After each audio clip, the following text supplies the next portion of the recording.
Okay guys, for today's video comparison tayo ng tinanggal nating luma. Tingnan nyo naman, sira na. Tapos ito yung bagong nabili natin. So yung luma, ito yung nakalagay ng tornilyo nya. Balik itong bago, ito yung nandito. Tinanggal ko na lang, tapos yung luma na lang ang gagamitin ko kasi may flat siya, pero may siya, lock washer. Bali ayan, kita naman sira na ito. Okay, made in Thailand.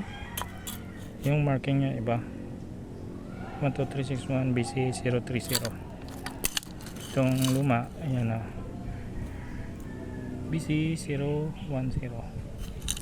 Tapos yung sukat, tingnan naman natin sukat nya kung gaano na compress ito.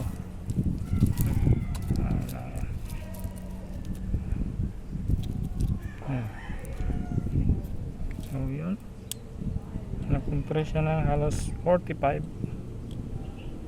Tapos itong bago,